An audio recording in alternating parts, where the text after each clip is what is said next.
So yung mga kalinga po sa po natin si Papa Jom and si Ryan. Ayan po. Po na kung nakikita nyo po guys, grocery kami ngayon. Ha? O grocery po kami mga kalingap kasi may pupuntahan po kami ni Papa Joms na tinulungan ko po dati. Eh hindi ko na po kasi kayang i-handle at di naman po big yung channel ko. So yun po, inano ko po, nirefer ko na lang kay Papa Joms sa yung pinakauna kong na-scout. Yun po yun, kung naalala niyo po, si Tatay Joven po mga kalingap. Something shimmering in your eyes, and they say if you wanna glimpse the future. Kuya? Turn over mga kalingap ko yung si Papa Joms, Tatay Joven at yung dalawa niyang anak. Ayan po, papunta na kami. Medyo may kalayuan po kasi yun. Kaya po kailangan pong maaga ang alis ng kanila. Ayan na po, punta na kami kila Tatay Joven. So ilang buwan po yun hindi nabalikan. Taon ata po yun. Hindi ako na. Yan po, yun po yung ano yung birthday gift ko kay Papa Jones. Isang beneficiary. Isang beneficiary.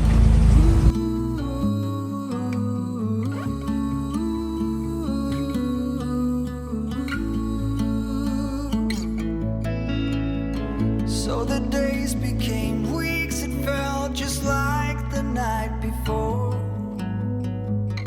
You were slowly fading in my mind. When you left, I was so completely gone, but now I'm sure you were some of the best of things to find.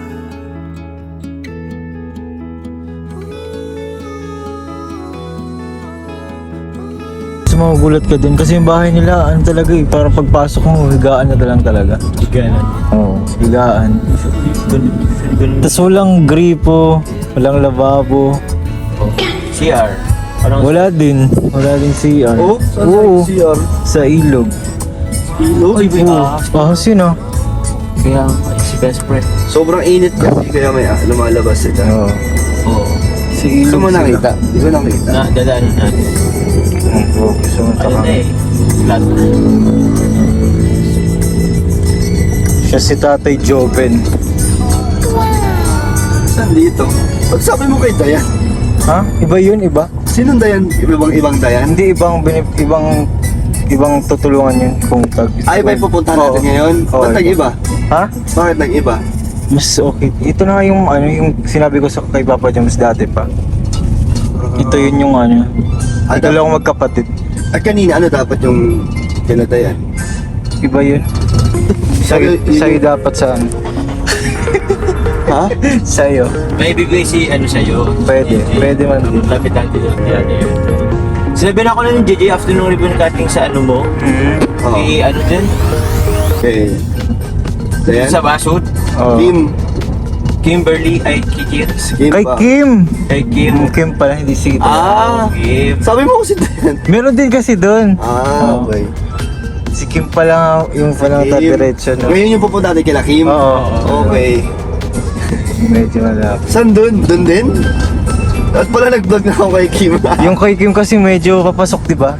Itong pupunta natin, talagang ano lang, Bungad lang. tabi lang ng kalsada. As in, itong pasada. Oo, yung kalsada daw, nasa gilid lang. Yun na yun. Galing. Oo. Pag maano ka bro, sabay tayo. Oo nga, ano? Oo, kaya nga, pag isabay kayo.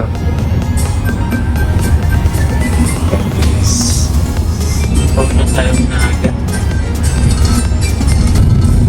Ang totoo talagang pangyayari. Si Ryan talaga nga natin kay Joby. Hindi ako nag-iingat. Saan na ba kay Joby dito?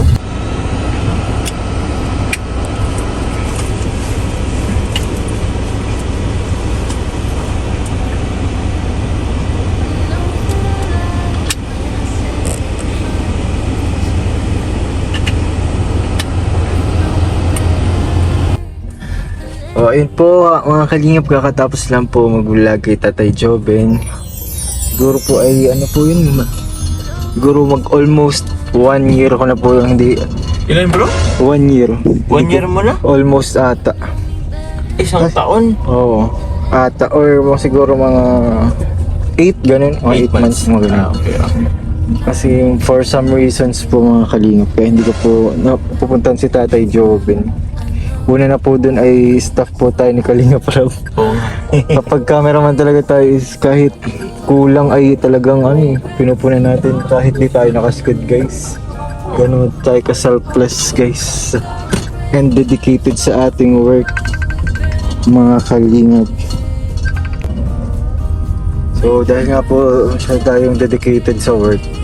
Pero di ba kuya kahit di naman kasi di man daw pinupush yung mga staff ni Kalingap Rob na mag-charity talaga. Parang bukal sa puso or kagustuhan mo kung mag-charity ka. Oo. Di naman. Kaya ipo din ang isa kong rason kung bakit di ako nakabalik yung yung time din kasi. Saka yung sasakyan din. Kasi pag lahat magpunta dun may yung grocery. Oo. Kaya nung mga punta ko dun kuya, kasama ko si Tatay Robin. Oo, Si kasi John Bicolano. may wigo siya eh. May sasakyan. May sakyan. Tapos nung time na nagka-problem din siya, di na din kami nakabalik, di ba? Oo Na nga, ano siya sa tawag dito sa kanyang country. Sa country, nung pumunta siya ng India, di agad siya nakabalik. Di na nakabalik.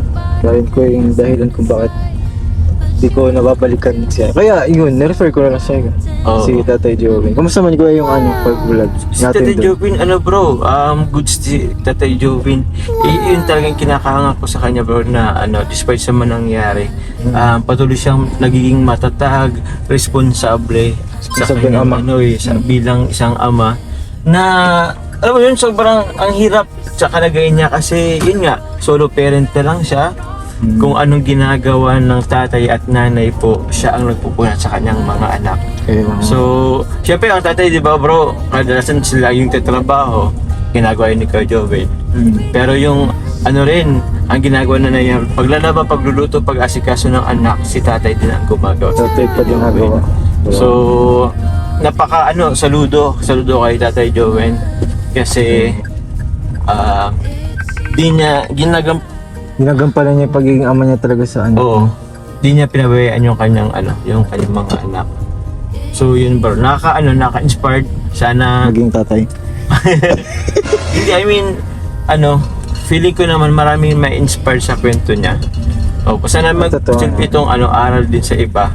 Na mga tatay niya, mga solo parent na minsan, actually kahit nga kahit naman buo, di ba? Minsan andyan yung mama, andyan yung papa, pero irresponsible naman. So, sana magsilbi itong aral sa mga tatay, sa mga magulang. Mga solo parent. Oo, si tatay nga solo parent na lang pero ginagawa ang lahat. Sabi nga niya, kahit mahirap, ititagay niya yung mga anak niya kasi yun daw yung obligasyon niya bilang tatay. Oo, papag-aralin, papakainin. So yun, bahala na daw kung sabi niya kung dumating yung panahon na tumanda na siya or magkaroon na ng pamilya yung kanyang anak. At least nagampanan niya. At sa gampanan niya, bahala na lang yung anak niya kung magsusukli dun sa kabutihang or Ginawa sa kanya. ginawa sa kanya. Pero feeling ko din naman, Oo. Close naman kasi sila eh. close naman nga sila. Masayahin din bro yung mga anak. Oo. Mm-mm. Feeling ko close mo agad yung anak mo. Oo. Feeling ko din. Kasi ganyan pa nga lang, hindi man na sila, nahiya andun din. Unang beses pa lang kasi nakita ka. Oo. Pero, yun, sana maging close din kami ng mga anak niya. Tsaka deserve ko yung tulungan si tatay kasi sa sitwasyon pa lang. Walang kagamitan talaga sa bahay. As in talaga, Oo. wala talaga. Walang mga gamit. Meron man, luma na.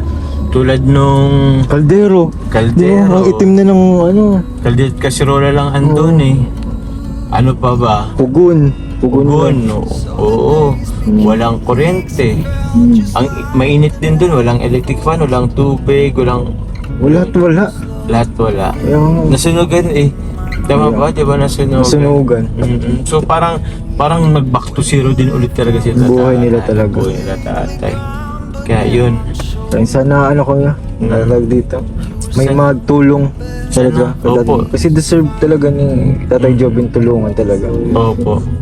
Kasi kung siya lang talaga, alam mo, ramdam mo yung hirap din talaga yung sa akin. Pero sana, with the help ng ating mga mga viewers, sponsor, Matulungan. Maging sila yung way.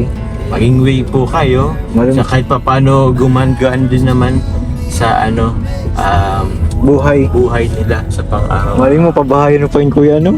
Ay, Possible, no?